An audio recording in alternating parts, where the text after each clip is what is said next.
कलयुग को सभी युगों में से सबसे सर्वश्रेष्ठ क्यों कहा गया है और ऐसा किसने बताया? कलयुग में सबसे बलवान व्यक्ति किसको माना जाएगा? लेकिन क्या आप जानते हैं कि कलयुग में महाभारत जैसा एक और महायुद्ध भी होने वाला है? चलिए जानते हैं इस वीडियो में, तो वीडियो को पूरा एंड तक जरूर देखिए। संसार को 4 युगों में बांटा गया है, सतयुग, त्रेता युग, द्वापर युग और कलयुग, जिसमें कलयुग को मानव जाति के लिए सबसे शापित युग कहा गया है, क्योंकि जैसे जैसे कलयुग अपने चरम पर पहुंचेगा हमारे समाज की हालत बद से बदतर होती जाएगी। लेकिन आपको जानकर हैरानी होगी कि प्राचीन समय में कलयुग को सभी युगों में से सबसे सर्वश्रेष्ठ बताया गया है। तो दोस्तों, कौन थे वो जिन्होंने कलयुग को सबसे सर्वश्रेष्ठ युग बताया और उनके ऐसा कहने के पीछे का कारण क्या था? आइए जानते हैं। दोस्तों, यहाँ सबसे पहले तो महर्षि वेदव्यास के बारे में बताते हैं, जिन्होंने कलयुग को श्रेष्ठ युग की संज्ञा दी। उन्होंने ही कलयुग को सभी युगों में सर्वश्रेष्ठ युग बताया। कथा के अनुसार एक बार ऋषियों की आपस में चर्चा हो रही थी कि कौन सा युग सर्वश्रेष्ठ युग है। कोई सतयुग कहता तो कोई त्रेता युग को श्रेष्ठ बता रहा था, जिसके बाद सभी ऋषियों को समाधान के लिए गंगा में डुबकी लगाकर ध्यान करने को कहा गया। कुछ समय बाद महर्षि व्यास डुबकी लगाने के बाद ध्यान से ऊपर आए। इसके बाद उनके मुंह से निकला कि युगों में कलयुग,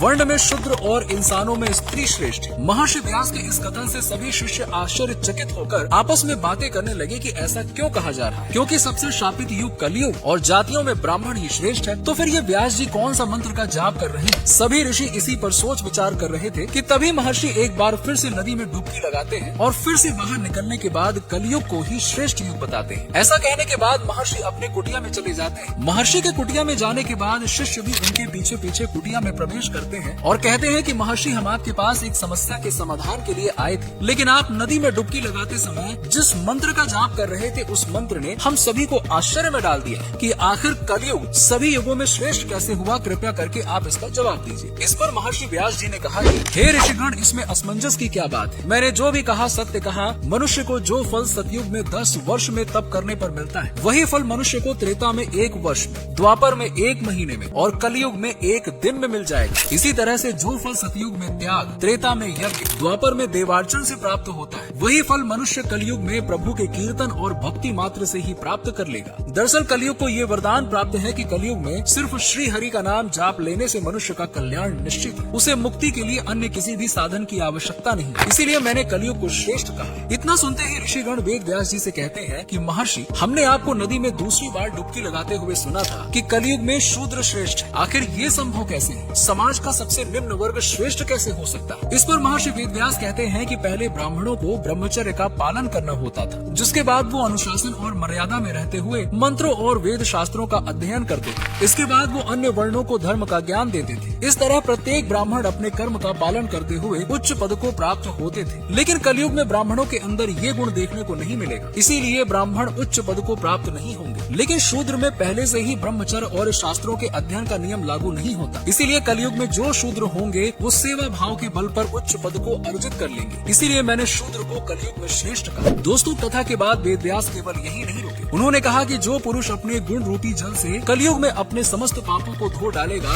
वो पुरुष कलयुग में श्रेष्ठ पुरुष कहलाएगा। इसीलिए हे मुनिगण, कलयुग के वासियों को मेरी सलाह है कि यदि वो अपने जीवन को सुखी बनाना चाहते हैं तो वो सदा श्री कृष्ण यानी कि श्री हरि का जाप करें। यदि वो ऐसा करते हैं तो कलयुग के बाद यानी कि अपनी मृत्यु के बाद वो सीधा श्री हरि के धाम बैकुंठ में स्थान को प्राप्त करेंगे। इन सभी बातों को कहने के बाद महर्षि व्यास अपने सभी शिष्यों से कहते हैं, हे मुनिवर, मैंने आपकी सभी शंकाओं का समाधान कर दिया, इसलिए आप बताएं कि आपका यहाँ आना कैसे हुआ? इस पर सभी मुनिवरों ने एक सुर में कहा कि हे महर्षि, आज हम जिस शंका को लेकर आपके पास आए थे वो तो अब दूर हो चुकी है। ऋषियों के मुख से ये बात सुनकर व्यास जी भी मुस्कुराने लगते हैं।